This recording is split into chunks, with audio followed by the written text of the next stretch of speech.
Saya mulai pertama nikah dengan yayang saya.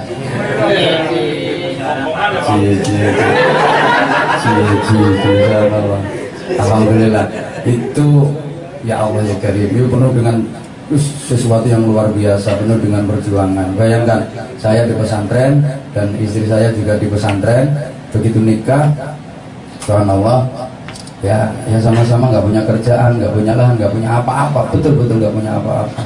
Saya itu pernah jadi kuli bangunan 4 bulan di Surabaya. Saya pernah diusir sama istri saya. Ya bahasanya bukan mengusir, zaman jone ngomah limprak-limpru ngono Kalimantan. Saya itu sempat disuruh ke Kalimantan, terus nyapa nih kan, ya dodol pan kok bakso tau apa. Bener itu, subhanallah. Tapi ya saya telateni saja, saya telateni kerja keras, ngulang ngaji anak-anak terus sampai saya itu mulai awal-awal ceramah itu, pertama kali saya ceramah, motor itu saya pinjem. Bukan berarti orang tua nggak bisa membelikan, tapi pantangan dalam hidup saya untuk ngatong ke manusia itu enggak. Saya kalau minta langsung ke Allah. Loh iya bener. Bukan berarti orang tua saya nggak bisa membelikan motor, enggak. Tapi saya mulai pertama ngaji, pertama ceramah itu, motor itu saya pinjam. Jadi habis ngaji dapat berkat dibagi loro sama yang punya motor. Subhanallah. Iya bener. Mulai motor itu pinjam. Sampai sekarang bisa beli 3 dealer. Dealer bahkan subhanallah saya nganten anyar itu ya kan karepe menggaya anyar-anyarannya motor apa itu Karisma itu kalau tidak salah itu saya itu kredit kan ben ketok gaya orang ono gue sepeda motor Karisma kampung waktu itu keluaran terbaru aku beli padahal kreditan 3 bulan ditarik sama dealer bisa kampung kita tahu semua. Ternyata itu motor kreditan 3 bulan tarik sama dia. Subhanallah, terkenal sekampung.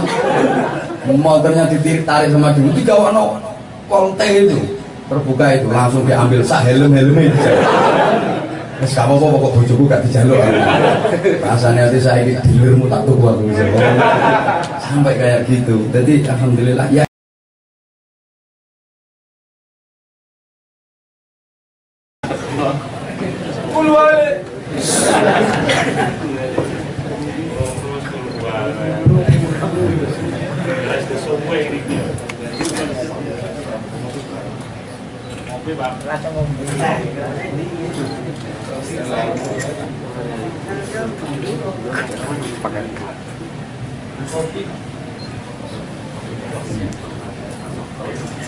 Assalamualaikum warahmatullahi wabarakatuh. Bismillahirrahmanirrahim. Alhamdulillahil wahidil ahad al-fardis samad alladzi lam yalid wa lam yulad wa lam yakul lahu kufuwan ahad. Asyhadu an la ilaha illallah wahdahu la syarika lah.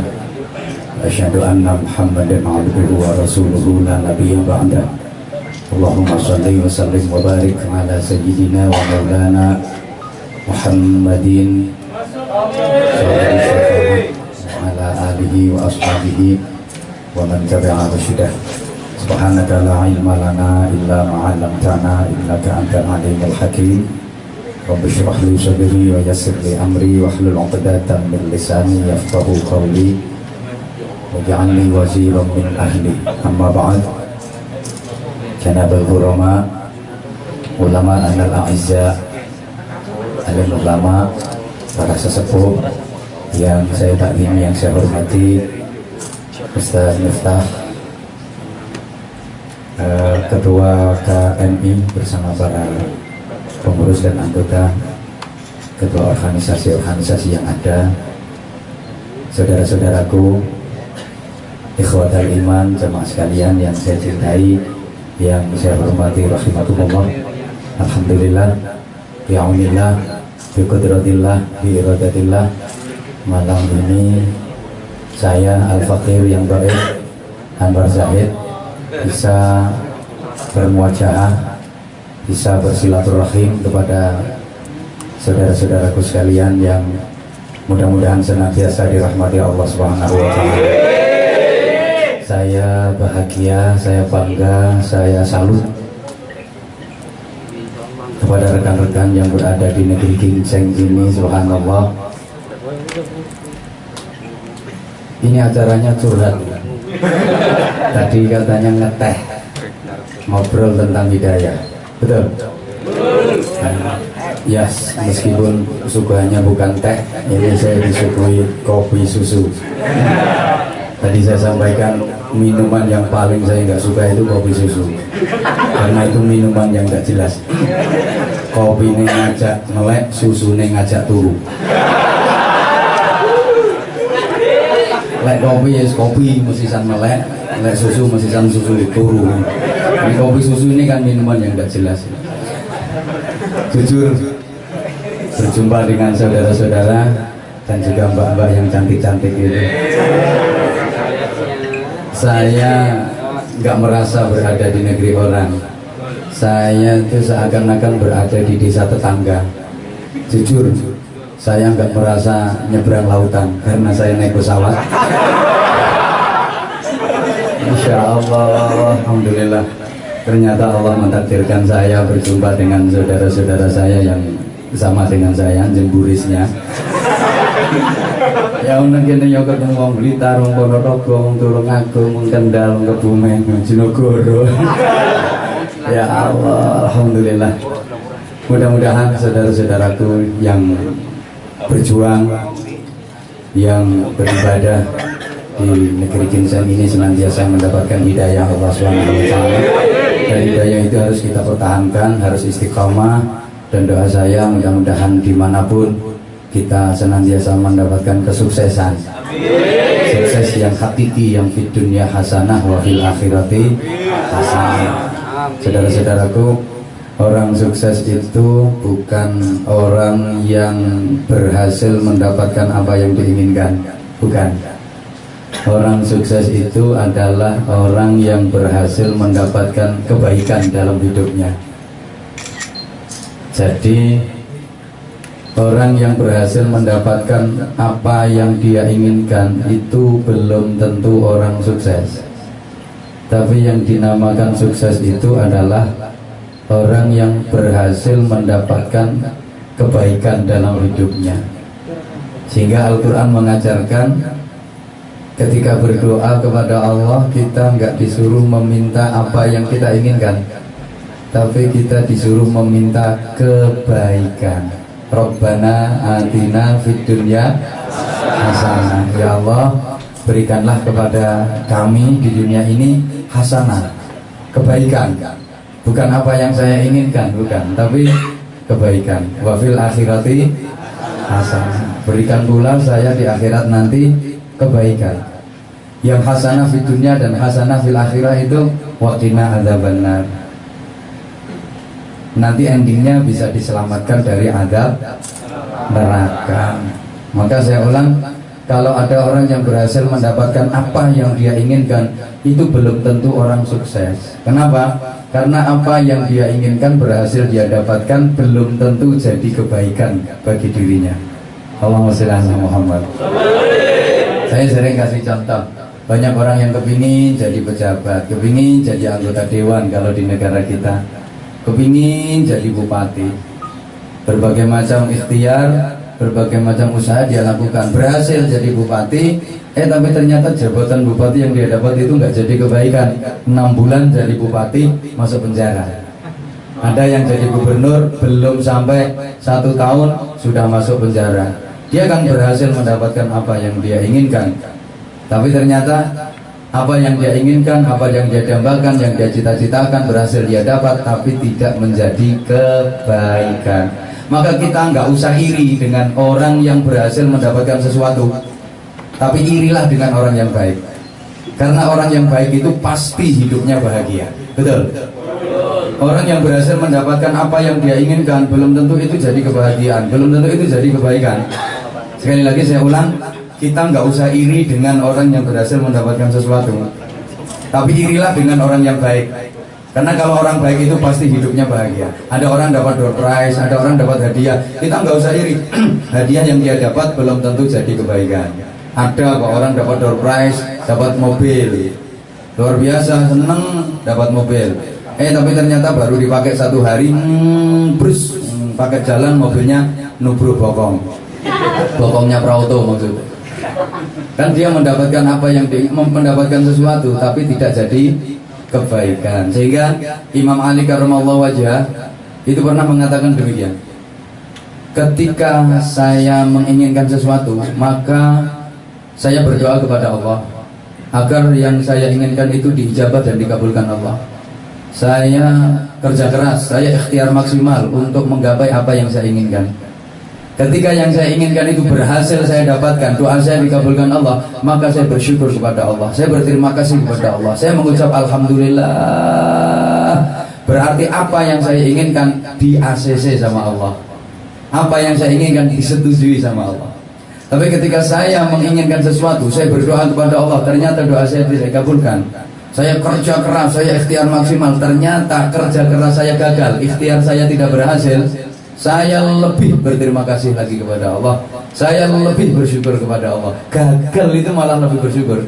Kenapa? Karena yang akan terjadi bukan kehendak saya, tapi yang akan terjadi adalah kehendak Allah. Dan saya yakin kehendak Allah jauh lebih baik daripada keinginan saya. Understand? Yes. Oh, gaya. Iya. Jadi orang gagal itu malah alhamdulillah. Kok begitu? Iya, tetap alhamdulillah lebih nemen. Kenapa? Karena yang akan terjadi bukan keinginan saya. Yang akan terjadi adalah kehendak Allah Subhanahu wa taala. Kata kuncinya begini. Fa'asa an takrahu syai'an wa huwa khairul lakum. Boleh jadi kalian membenci sesuatu, tidak menyukai sesuatu, padahal yang tidak kalian suka itu baik dampaknya bagi kalian. Wa asa an tuhibbu syai'an wa huwa syarrul lakum. Boleh jadi kalian menyukai dan mencintai sesuatu, padahal yang kalian suka dan kalian cintai itu dampaknya sangat jelek bagi kalian. Wallahu ya'lamu wa antum la ta'lamun. Allah Maha mengetahui apa yang baik dan apa yang buruk buat kalian, sedangkan kalian tidak mengetahui apa yang baik, apa yang buruk dengan kalian. Makanya kalau orang yang benar itu nderek Gusti Allah, bahasanya ikut Allah, mengikuti ketetapan Allah, tapi kerja keras tetap. Allahumma sholli ala Muhammad. Saya sering contohkan, kadang-kadang kepingin dapat sesuatu, seneng dengan sesuatu, ternyata dampaknya jelek. Banyak ya cowok itu yang ketika masih bujangan kayak sampean-sampean itu kepingin punya cewek yang cantik, yang kepo, semua aduh ilmu jauh daerah mereka semua belum montok Allah itu yang mus luar biasa, berhasil dia dapat cewek yang seperti itu, so menang banget. Tapi ternyata begitu jadi istri, masya Allah, cerewetnya kaya mak lambe, mangane wake, turune ngorong ngilerang ngentutan misalnya. Ya banyak cewek yang kepingin dapat suami yang ganteng, gagah, keren, trendy, dapat suami yang ganteng, gagah, keren, trendy, kuning kulitnya sauntung-untung misalnya. Tapi ternyata moroan tangan, ternyata mata keranjang, macam-macam.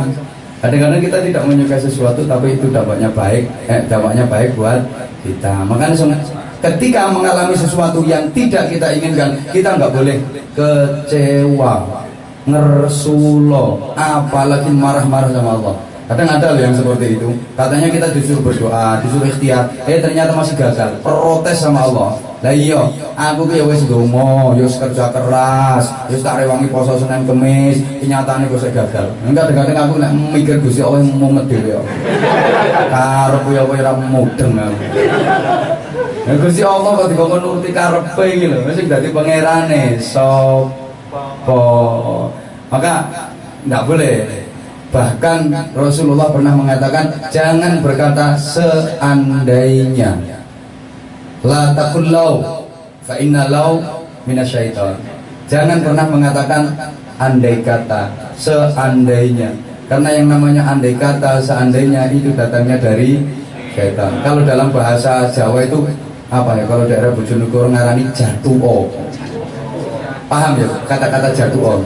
Ini nek wong Blitar, Tulungagung, Trenggalek, Ponorogo mesti paham. Jatuh. Dalile la tajatok. Jangan pernah bilang jatuh, karena sesungguhnya jatuh itu datangnya dari setan. Banyak loh kayak gitu. Ada seorang istri cekcok sama suaminya karena satu persoalan, akhirnya dia curhat sama temennya. Mbak aku ndek bojo sitok iki pokoke ndingon sitok iki loro kabeh uripku gak nemu bahagia. Jatuh aku karo kae sing kerja nang Korea enak uripku. Itu bener apa enggak itu? Enggak, dikira kalau dia jadian sama yang dijatuh-jatuhkan tadi, dikira mesti bahagia. Belum tentu. Yang di Korea itu malah yang didamba-dambakan itu malah korban penipuan dari Hongkong. Kerja 10 tahun ini gak duit balas kalau dikeruk karo gendaan. Silakan menertawakan diri sendiri.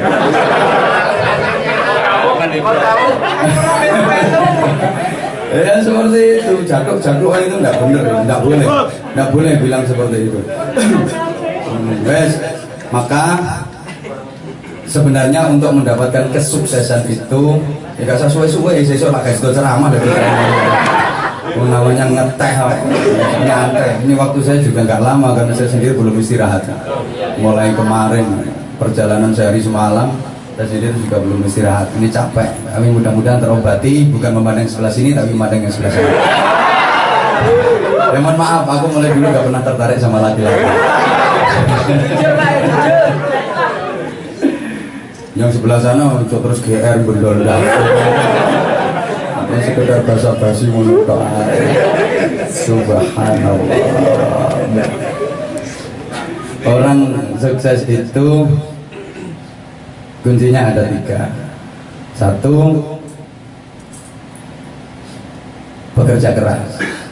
Yang kedua, berpikir cerdas. Yang ketiga, beramal ikhlas.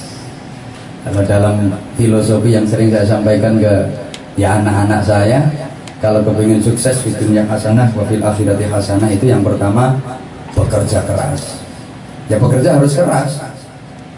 Karena memang hidup ini adalah perjuangan. Laisal haya illa bil qital. Hidup ini adalah perjuangan, namanya perjuangan pasti penuh dengan tantangan. Dan nama tantangan itu tidak bisa dihadapi dengan nyantai bro, nyantai men, tidak bisa. Harus kerja keras. Orang-orang yang sukses itu para pekerja keras. Baik itu tokoh dunia maupun tokoh akhirat. Orang-orang yang sukses itu para pekerja keras. Maka kalau ingin sukses, pertama harus bekerja keras di semua profesi apapun itu. Dan namanya orang berjuang itu pasti penuh dengan tantangan. Saya sebenarnya nggak bisa ngaji saya. Banyak orang yang heran, kok iso sampai tekan luar negeri, kok iso sampai ini. Apa terus marah-marah ya, emak betunjuk dan ujuk-ujuk enggak. Ya berawal dari sesuatu yang luar biasa, merangkak dari bawah. Sama mungkin bisa dijadikan acuan. Saya mulai pertama nikah dengan yang saya.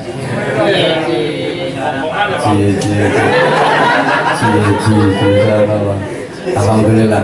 Itu ya Allah ya Karim, itu penuh dengan sesuatu yang luar biasa, penuh dengan perjuangan. Bayangkan saya di pesantren dan istri saya juga di pesantren. Begitu nikah, subhanallah, ya sama-sama nggak punya kerjaan, nggak punya lahan, nggak punya apa-apa, betul-betul nggak punya apa-apa. Saya itu pernah jadi kuli bangunan 4 bulan di Surabaya. Saya pernah diusir sama istri saya. Ya bahasanya bukan mengusir, zaman ngejone ngomah limprak-limpru ngono Kalimantan.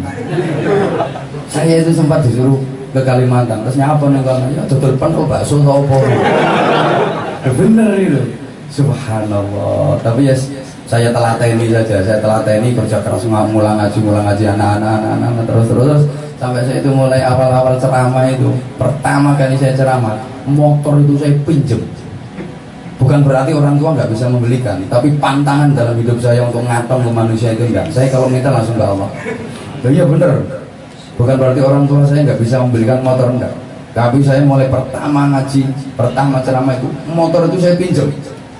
Jadi habis ngaji dapat berkat dibagi loro sama yang punya motor.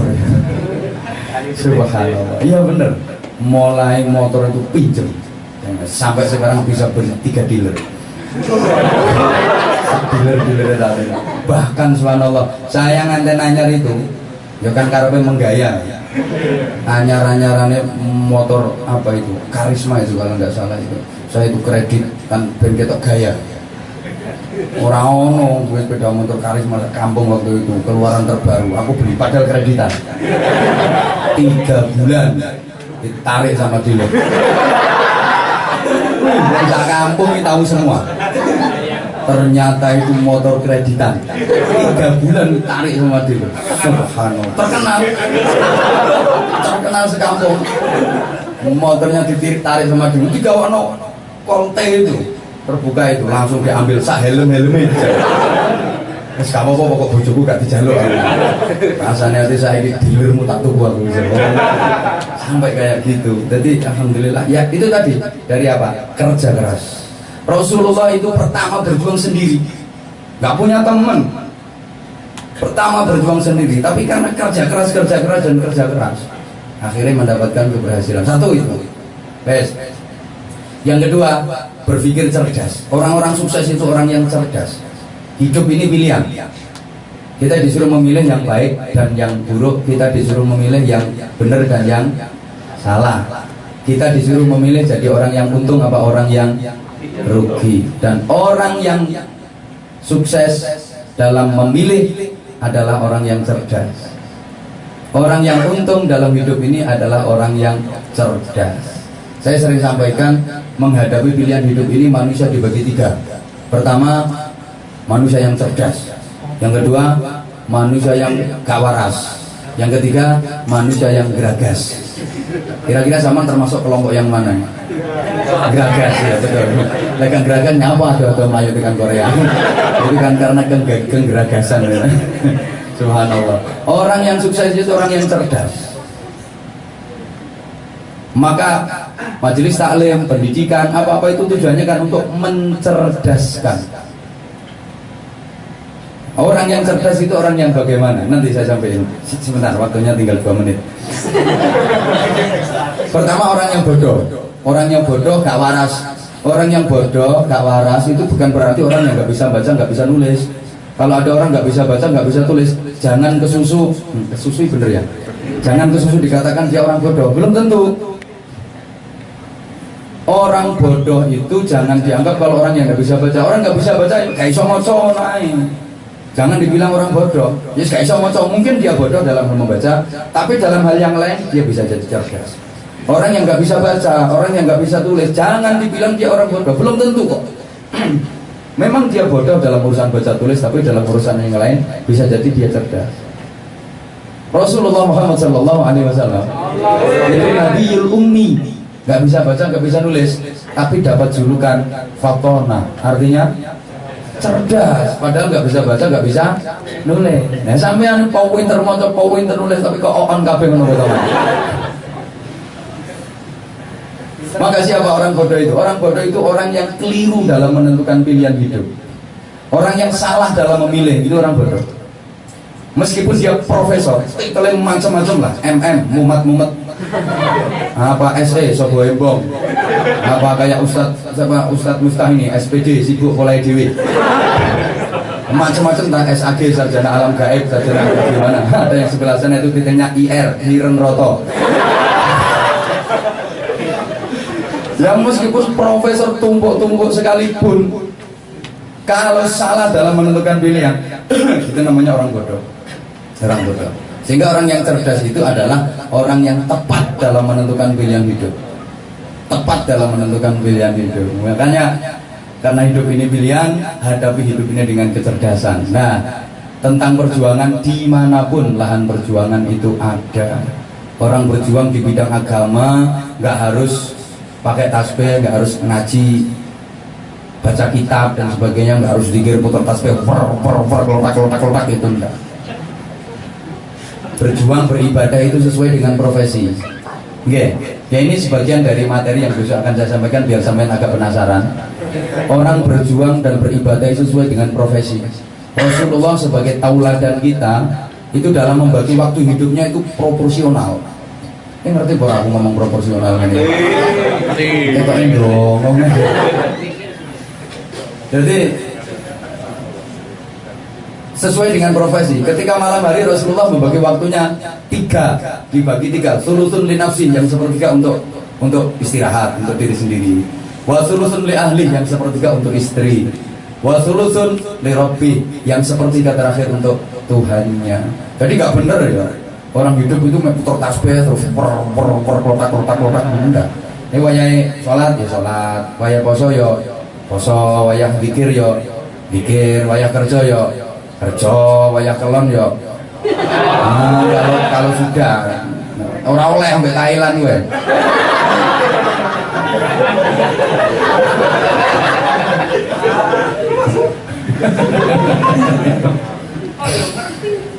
Ate gak ngerti ngambung. Delok batu-batu aneh lho. Iya seperti itu. Ya kalau kiai ibadahnya ya putar tasbih. Ya Allah ya Rahman, ya Allah ya Rahman, ya Allah ya Rahman, ya Allah ya Rahman. Ya Sami ya Basir, ya Sami ya Basir, ya Sami ya Basir, ya Sami ya Basir. Semuanya ya dana. Iki mergo duwe musala urung dadi kurang seneng. Ya dana. Akhirnya wiridane ya dana.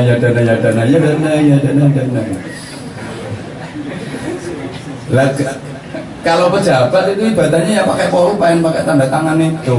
Kalau sama diburu utang, ya kerjanya yang minggat ke Korea ini. Macam salah, mau diburu-buru utang lo ke masjid. Lunas gak utangnya? Lunas menyolong kota amal.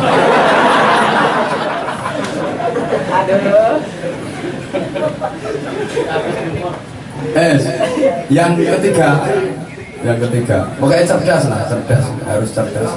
Nah, ya orang yang cerdas itu siapa? Al-kayyisu man dana nafsahu wa amila lima ba'dal maut. Kata Rasulullah seperti itu. Orang yang cerdas itu orang yang pandai introspeksi diri dan beramal untuk bekal menghadapi kehidupan abadi di akhirat. Itu. Nah, terakhir. Wes. Kau kurang sesuatu agak sedikit ceramah lah. Sampai no kafe. Nah, kalau saya kasih motivasi ke anak-anak saya yaitu 3 hal. 1, bekerja keras. 2, berpikir cerdas. Dan yang ketiga, beramal ikhlas. Allahumma sholli ala Muhammad. Yang ketiga itu beramal ikhlas. Ikhlas itu mudah diucapkan, susah diamalkan. Ini saya sampaikan dulu sebelum ada yang nanya.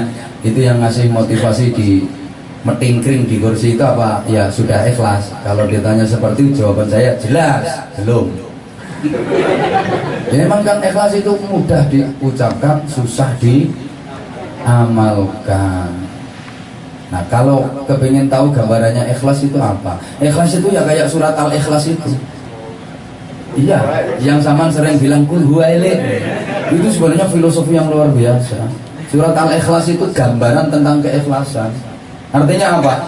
Dia dinamakan surat Al-Ikhlas, tapi di dalamnya tidak ada satupun disebutkan kata ikhlas.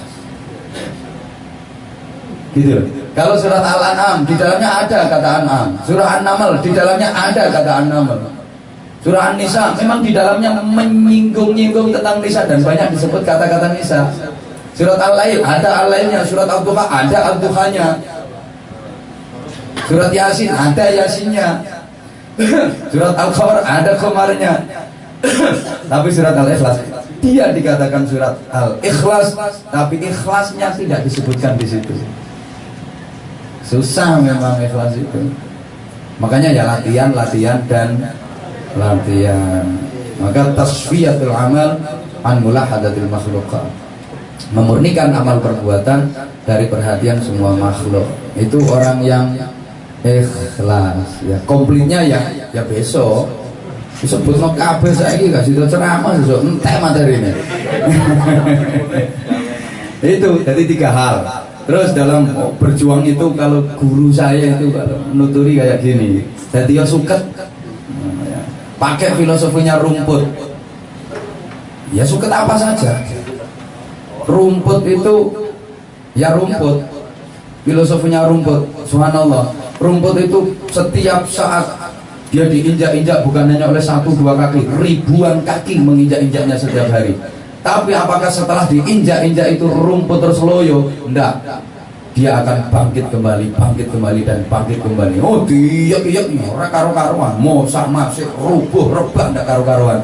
Tapi apa dia terus begitu setelah diinjak-injak terus dia rebah terus enggak? Dia akan bangkit lagi dan bangkit lagi. Bukan hanya itu. Bahkan rumput dibabat pakai arit.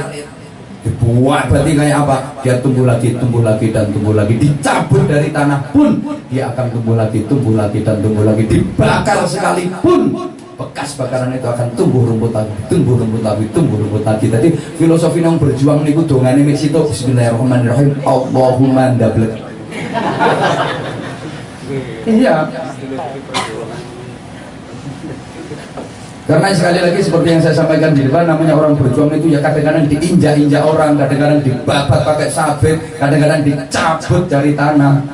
Tapi kalau kita pakai filosofinya rumput, nggak peduli diinjak-injak orang, nggak peduli dibabat orang, nggak peduli diapa-apakan orang, terus. Saya kayak gini itu dikira tuh semua orang seneng, yo nggak blas. Ya ada yang nggak seneng, tapi prinsip saya nggak ngurus, nggak melu nyangoni ya kok. Selama yang kita lakukan benar, ya kita harus pakai filosofinya rumput tadi, ndablek tadi. Wes, mungkin ada yang mau curhat, tapi bukan curhat mah. Tanya, jangan tanya istrinya berapa. Untuk pertanyaan mungkin. Assalamualaikum rekan-rekan semua. Ini karena waktunya sudah mepet ya, karena nanti ada foto bareng karena Ustaz sudah pengen istirahat ya. Jadi kita sampaikan kita kasih 3 pertanyaan untuk Ustaz ya. Apa mungkin dari curhat sama apa mengenai apa itu 3 pertanyaan untuk Ustaz, dan nanti habis itu ya biar cepat nanti kita foto bareng ya, untuk panitia dan sebagainya ya. Jadi terus habis foto terus keluar itu ya. Jadi mohon jauh ini karena waktunya sudah malam dan nanti ya juga pengen istirahat ya. Jadi ada 3 pertanyaan dari rekan-rekan semua untuk disampaikan kepada Ustaz. Monggo, siapa yang ada pertanyaan? Ya, monggo berdiri Mas. Perkenalkan dulu perkenalan terus. Assalamualaikum warahmatullahi wabarakatuh. Nama saya Jono. Dari Purwokerto. Purwokerto. Ngapa? Kok saya nyong? Langsung tanya atau nanti Pak? Di dalam hadis dikatakan bahwa tidak ada sholat sunnah ba'da asar. Seandainya kita menemui suatu saat keadaan menyalakan mayat Pak, waktunya asar, itu sebaiknya apa sholat mayat dulu atau sholat wajib dulu Pak? Demikian, terima kasih. Assalamualaikum warahmatullahi wabarakatuh. Assalamualaikum warahmatullahi wabarakatuh. Ringkes saya jawabannya nggak usah tua-tua. Tidak ada sholat sunnah pada asar. Ya, itu memang setelah sholat asar sampai ghurub syams tidak diperbolehkan mengerjakan sholat sunnah. Tidak ada sholat ba'diyah asarnya, kecuali kan. Kalau dari pertanyaan yang tadi ada mayat yang disolatkan pada waktu asar itu ya sholat asar dulu baru sholat jenazah. Nggak apa-apa kalau misalnya kalau sholat yang ada sebab seperti tahiyatul masjid ya nggak apa-apa. Yang tidak diperbolehkan itu sholat ba'diyah asar, itu tidak ada. Kalau sholat jenazah yang disolatkan setelah sholat fardu pada waktu asar itu sebaiknya dan sholat asar dulu baru disolatkan jenazahnya. Terus ya masih menaik. Jawaban. Terima kasih. Iya. Itu pertanyaan yang kedua, monggo. Apa gitu, mengapa Ustadz bisa terkenal dan sebagainya, terserah sampai untuk syariah dan sebagainya, monggo. Yuk, pertanyaan kedua, monggo. Siapa yang bertanya? Tanya tentang kulhu ele. Ya, yang kedua. Ayo, monggo. Perkenalan dulu. Assalamualaikum warahmatullahi wabarakatuh. Saya Mias Malawi asli dari Kudus. Kudus, alhamdulillah, kota Jenang. Mudah-mudahan sekudus hatinya. Pertanyaannya kok bisa sampai terkenal gitu amalannya? Enggak ya seperti tadi. Saya itu prinsip hidup itu mengalir saja. Kalau orang dikenal orang itu karena dua hal. Satu, ya mergo apike. Nomor loro mergo eleke. Makanya sampai ada pepatah yang mengatakan bul zam-zam tuh roh. Kalau kau pengen terkenal, kencingi sumur zam-zam. Pasti kamu akan terkenal, kan begitu ya. Orang dikenal itu nggak mesti enak gitu loh. Dikenal karena kebaikannya atau dikenal karena kejelekannya. Kita kepingin apa ya?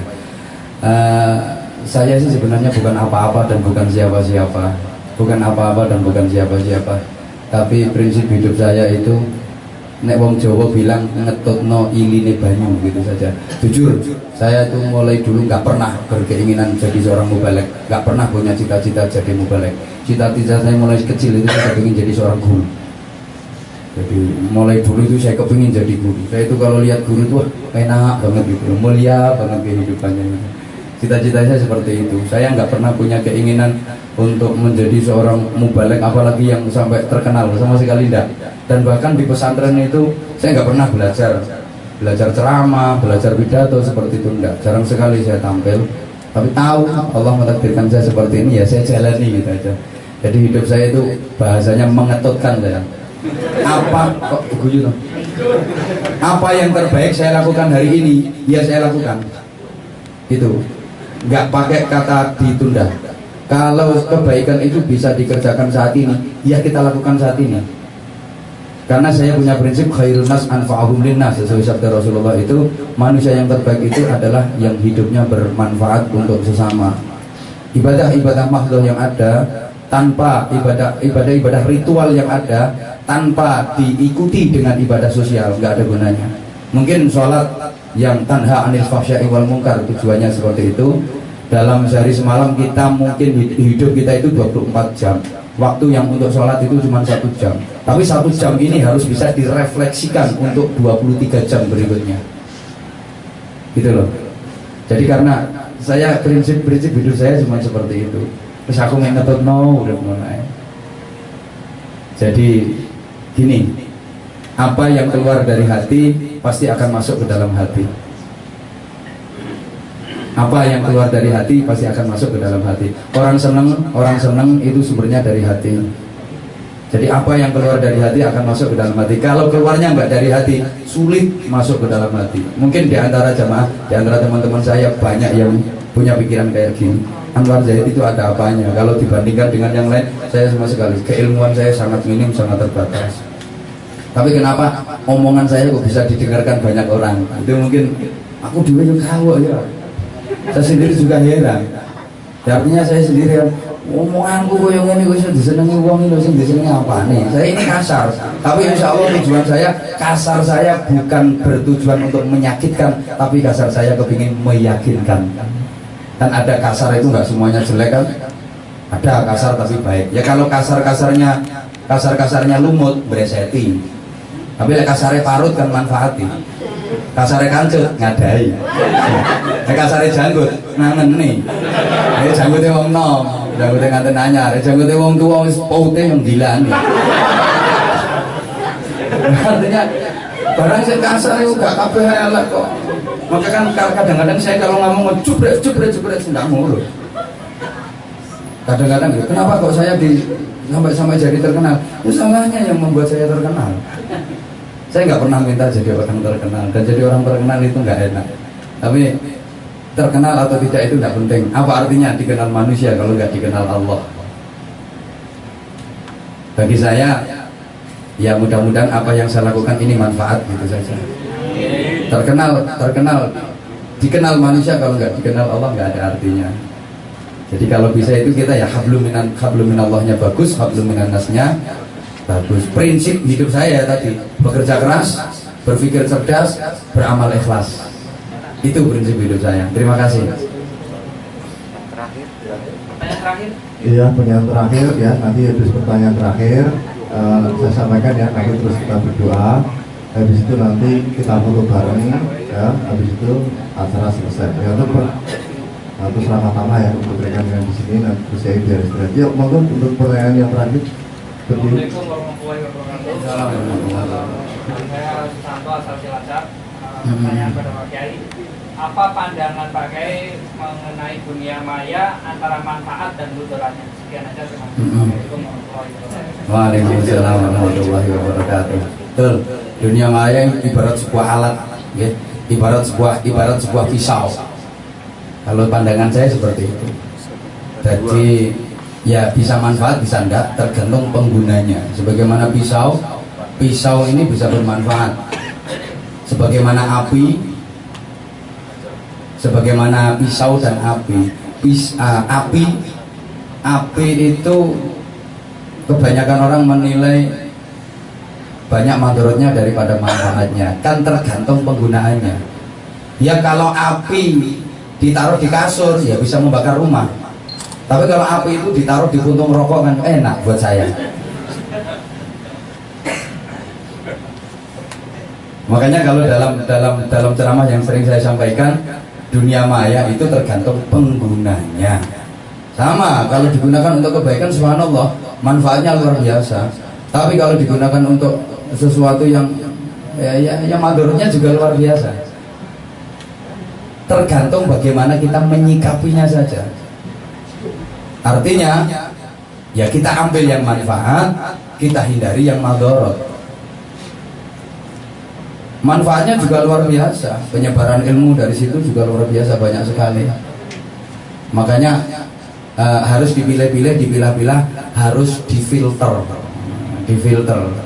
Saya yakin kalau teman-teman sudah pada pinter semua, manfaatnya juga banyak, madorotnya juga banyak. Maka cara kita menyikapinya bagaimana? Ya ambil manfaatnya, buang madorotnya. Sama apa saja, bukan hanya dunia maya, apa saja pasti ada sisi positif, ada sisi negatif. Likulli syai'in mazaya, segala sesuatu itu pasti ada nilai plusnya, pasti ada keistimewaannya, apapun, termasuk itu dunia maya. Banyak nasihat, ilmu-ilmu yang bisa kita dapat dari situ, tapi banyak juga madorotnya. Ibarat makan buah gitu ya diambil yang bisa dimakan. Cara mangan durian yang bisa dimakan kita makan, tapi kulitnya ya ojo dimakan sih, sangat kulit-kulitnya kan kayak gitu. Terima kasih, mudah-mudahan pertemuan singkat ini dibarokai Allah Subhanahu wa taala, dan saya berharap mudah-mudahan silaturahim ini bisa berlanjut. Saya juga merasa senang, sekali lagi terima kasih kepada teman-teman yang telah memberikan sambutan yang luar biasa kepada saya. Mudah-mudahan kehadiran saya di tengah-tengah teman-teman ini ada manfaatnya. Mudah-mudahan jumpa kita, pertemuan kita ini bukan hanya pertemuan di dunia saja, mudah-mudahan bisa menjadi sababiahnya nanti Allah mempertemukan kita di akhirat. Allah, sama-sama kita mohon kepada Allah, mudah-mudahan hidup kita senantiasa mendapatkan bimbingan hidayah dari Allah SWT, mendapatkan taufik pertolongan Allah SWT. Kita selalu berada di jalur siratal mustaqimnya Allah, diberi keamanan, keselamatan dari berbagai macam bala dunia, berbagai macam godaan hawa nafsu, sehingga kita menjadi manusia-manusia yang diridhai Allah SWT. Alhamdulillah wa ala kulli niyatin salihah ya nabi syafi'il umma niyadul qabul jabat hasan al-amal wal ma'mun Muhammad sallallahu alaihi wasallam. Al-Fatihah. Bismillahirrahmanirrahim. Bismillahirrahmanirrahim. Alhamdulillah rabbil alamin. Arrahmanirrahim. Maliki yaumiddin. Iyyaka na'budu wa iyyaka nasta'in. Ihdinas siratal mustaqim. Shiratal ladzina an'amta 'alaihim ghairil maghdubi 'alaihim waladdallin. والوالدين والمؤمنين آمين يا رب العالمين. اللهم صل على سيدنا محمد وعلى آله وسلم رضي الله تبارك وتعالى من كل صحابة رسول الله أجمعين والحمد لله رب العالمين. اللهم اجعل جمعنا جمعا مرحوما صلتنا صلة مباركة فرقا من بعدها فرقا معصوما. اللهم سلمنا وسلم ديننا وسلم دنيانا وسلم آخرتنا ولا تسلم وقتنا إيماننا ولا تسلط علينا من لا